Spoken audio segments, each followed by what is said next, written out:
আসসালামু আলাইকুম বন্ধুরা। এখন আমরা দেখব আজকে 2010 G2010 একটা প্রিন্টারের একটু প্রবলেম। আমরা এখনই সেটা সলভ করে আপনাদেরকে দেখাই দিব। আমি দিন মোহাম্মদ।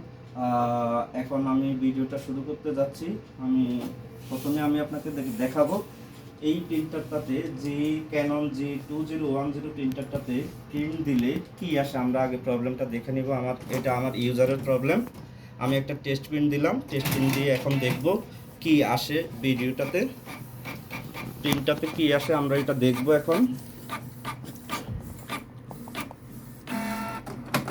হ্যাঁ, আমি এখন প্রিন্ট দিলাম, প্রিন্ট দিয়ে দেখলাম প্রিন্টারে শুধু একটা কালার আইকন আসে, আর কোনো লেখাই আমার আসতেছে না। এটা দুইটা কারণে হয়। প্রথম কারণটা হলো হেড থেকে প্রবলেমটা হয়। দ্বিতীয় কারণটা হলো হেডের যে কেবল আছে, আমি আপনাদেরকে দেখাই। হেডের যে এই কেবল আছে, এই কেবলটা দিয়ে যদি হেডে ইঙ্ক না যায়, সেক্ষেত্রে এই কালো কালিটা আসে না, আমাদের কালার কালিটা আসে। আমরা এখন দেখব এখানে দুইটা অপশন আছে। আপনি ম্যানুয়ালিও আপনি করতে পারেন, আবার আপনি এখানে একটা সফটওয়্যার দেওয়া আছে। আমি যে প্রিন্টারের সফটওয়্যার সেট আপ করছি, এখানেও একটা অপশন আছে। আমরা আজকে দেখব এই প্রিন্টারের যে অপশনটা আছে, এই অপশন থেকে কিভাবে আমি এই কালো ইঙ্কটা নিয়ে আসব। আমি প্রিন্টারের প্রপার্টিজে গেলাম, প্রিন্টার প্রপার্টিজে গেলাম। তারপরে আমি এই যে মেনটেনেন্সে গেলাম, মেনটেনেন্সে গিয়ে মেনটেনেন্স অ্যান্ড প্রিফারেন্স এটাতে গেলাম। এটাতে যাওয়ার পরে ইঙ্ক ফ্লাশিং একটা অপশন আছে, ইঙ্ক ফ্লাশিং। এই যে ইঙ্ক ফ্লাশিং, এখানে যদি ইঙ্ক ফ্লাশে আমি ক্লিক করি, টোটাল ইঙ্কটা ফ্লাশ হয়ে যাবে, হয়ে হেড ক্লিন হয়ে হেডে ইঙ্কটা চলে যাবে।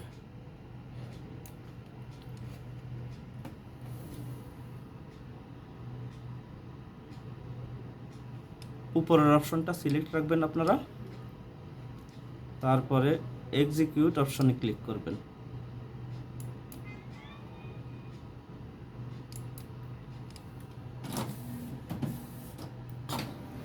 আর কোনো কিছুই করা যাবে না বন্ধুরা। এখন সব ইঙ্ক, কালার ইঙ্ক, ব্ল্যাক ইঙ্কের যে হেড আছে, দুইটা হেডে ক্লিন হয়ে ইঙ্কটা রিসেট হয়ে আবার নতুন করে সে শুরু করবে। আমার ভিডিওটা লম্বা হচ্ছে, সেজন্য আমি পুরো প্রসিডিউরটা দেখাবো না। আমার প্রসিডিউর কিন্তু শুরু হয়ে গেছে, কাজ শুরু হয়ে গেছে।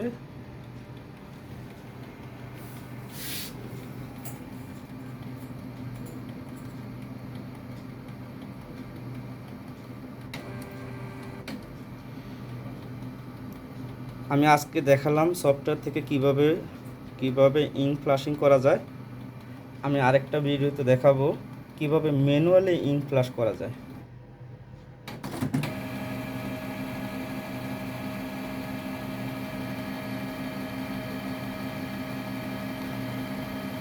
আবার বলছি, আমি দিন মোহাম্মদ। আমার ভিডিওগুলো ভালো লাগলে আপনারা লাইক, কমেন্ট, শেয়ার, সাবস্ক্রাইব করে নেবেন আমার চ্যানেলটা।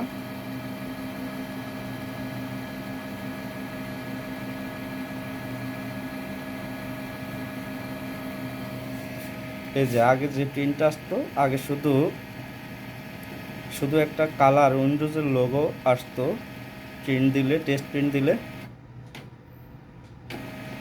আমরা এই প্রবলেমটাকে সলভ করার চেষ্টা করতেছি। আশা করি আমার ভিডিওগুলো লাইক দিবেন, ভালো লাগলে লাইক, কমেন্ট, শেয়ার করে দিবেন, আর আমার চ্যানেলটাকে সাবস্ক্রাইব করে নেবেন। জি বন্ধুরা, এখন আমরা দেখলাম আগে আমাদের পেজটা এরকম আসতো, কালার লেখাগুলো আসতো না, শুধু এই লেখাটাই আসতো, এই লোগোটাই আসতো। এখন আমরা ইঙ্ক ফ্লাশ করার পরে আমাদের টোটাল পেজটাই আসছে। তাহলে আমাদের প্রবলেমটা সলভ হয়ে গেল। এখন আমরা দেখব কিভাবে প্রবলেমটা সলভ করলাম। সেটা হলো গিয়ে দুইভাবে হেডটা আমি রিসেট করা যায়। আমি ইঙ্ক ফ্ল্যাশটা করলাম, ইঙ্ক ফ্ল্যাশটা করে দেখলাম যে ইঙ্ক ফ্ল্যাশ করলে যদি আমার প্রবলেমটা সলভ হয়ে যায় তাহলে আমার আর হেডটা রিসেট করার দরকার নেই। আমি এইখানে গিয়ে আমার মাউসের কার্সারটা দেখবেন, এই যে এখানে গিয়ে ইঙ্ক ফ্ল্যাশ করে দিলাম আর আমার কাজটা হয়ে গেছে। তাহলে আমার আর এখন আর হেড রিসেট করার দরকার নাই।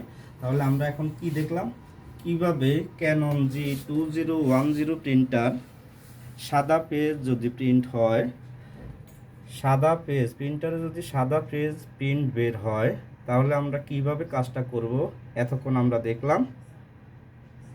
কিভাবে রিসেট না করে inkjet printer Canon G2010 printer কিভাবে রিসেট না করে ইঙ্ক ফ্লাশিং করে প্রবলেমটা সলভ করা যায় এতক্ষণ আমরা দেখলাম। আমার জন্য দোয়া করবেন, আমার জন্য দোয়া করবেন, আমার নতুন নতুন ভিডিওগুলো দেখবেন, আমার জন্য দোয়া করবেন। আবারও বলছি, আমি দিন মোহাম্মদ, আমার জন্য দোয়া করবেন। আমি আমার চ্যানেলের মধ্যে নতুন নতুন প্রিন্টারের আপডেট ভিডিওগুলো আপনাদেরকে দিয়ে দিব, আপনারা দেখবেন। আশা করি দেখলে আপনারা উপকৃত হবেন। জি, আসসালামু আলাইকুম।